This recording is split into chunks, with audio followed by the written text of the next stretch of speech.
রাজ্যস্তরীয় নেতৃত্বের আহ্বানে সারা ত্রিপুরা রাজ্যে রাজ্যস্তরের তেরঙ্গা উৎসব হয়েছে, যাত্রা হয়েছে। জেলার সমস্ত জেলাগুলোতে যাত্রা হয়েছে কিংবা হচ্ছে এখনও। মণ্ডলে মণ্ডলে করার নির্দেশ এসছে। সে নির্দেশ মোতাবেক আগামী 23শে মে শুক্রবার আমরা বিবেকানন্দ সার্ধ শতবার্ষিকী ভবনের সম্মুখ থেকে এক সুবিশাল র্যালি এবং খুব কালারফুল, লোকে সবসময় ধর্মনগরে তাকিয়ে থাকে ধর্মনগর মণ্ডল থেকে কী হচ্ছে কী হবে। সেদিন আমরা খুব জাঁকজমক কালারফুল দেশমাতৃকার বন্দনা সহ আমরা একটা সুবিশাল তেরঙ্গা যাত্রা করব। তারই প্রস্তুতিতে আমরা এখানে বসছি।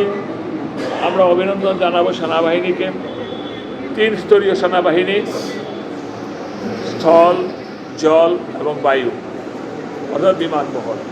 আমাদের নরেন্দ্র মোদীজিকে, আমাদের প্রতিরক্ষামন্ত্রী রাজনাথ সিংজিকে, স্বরাষ্ট্রমন্ত্রী অমিত শাহজিকে, পাশাপাশি সমস্ত ভারতবাসীকে অভিনন্দন জানিয়ে আমাদের বক্তব্য হলো যে আমরা ভারতবাসী, আমরা ইউনাইটেড দেশমাতৃকার সন্তান। আমরা দেশকে হৃদয়ে রেখেছি। পাকিস্তানের বিরুদ্ধে যে বিজয় মনোভাব নিয়ে ভারতবর্ষ লড়াই করেছে, তারই রূপরেখা ধরে আমরা আগামী শুক্রবার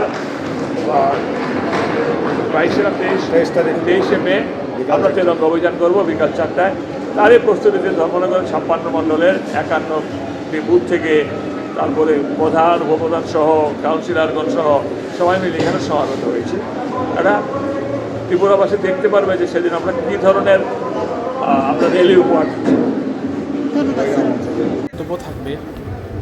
কেন্দ্রে যখন বিজেপি সরকার গঠন হয়েছিল তখন আমরা দেখতে পেয়েছিলাম যে কয়েকটি জিনিসের উপর কিন্তু জোর দেওয়া হয়েছিল, যেমন আত্মনির্ভর ভারত, সবকা সাথ সবকা বিকাশ। এবং আমরা দেখতে পেলাম এবারের যে যুদ্ধটা যে হলো, অপারেশন সিন্দুরি বলুন বা অপারেশন ক্লিয়ারি বলুন, সেখানে কিন্তু ভারত তার রীতিমতো শক্তি প্রদর্শন করেছে। এবং যে সকল জিনিস দিয়ে ভারত লড়াই করেছে অধিকাংশই কিন্তু ভারতের নিজের তৈরি করা। তো এই দিকটাকে আপনি কীভাবে দেখছেন এবং এ বিষয়ে কী বলবেন? ভারতের নিজের তৈরি করা যেমন যুদ্ধাস্ত্র, সমরাস্ত্র, পাশাপাশি রাফেল, আমাদের কাছে রাফেল বিমানের বিরাট শক্তি। এখানে বলতে হবে যখন রাফেল বিমান কেনা হয়, যখন রাশিয়া থেকে S-400 বিমানগুলো কিংবা ড্রোনগুলো আসে, এই কমিউনিস্ট পার্টি এরা তখন তীব্র বলেছিল, প্রতিবাদ করে মানুষের যেগুলো লোক কল্যাণে ব্যয় না করে সমরাস্ত্র কেন ব্যয় করছে। এখানে দুটো পয়েন্ট।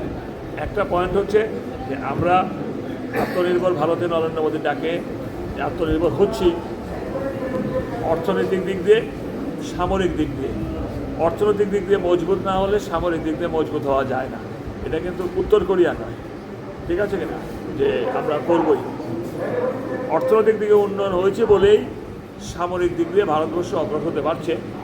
আমরা এই অর্থনৈতিক বলে বলিয়ান হয়ে নরেন্দ্র মোদীজির নেতৃত্বে এই যে সমরাস্ত্রগুলো আমরা দেশে তৈরি করতে পারছি, বিদেশ থেকে আরও বেশি উন্নত মানের অস্ত্রশস্ত্র আনতে পারছি। আর আমাদের দেশের সমরাস্ত্র এখন এই মুহূর্তে বিদেশে বাণিজ্যকরণ হচ্ছে।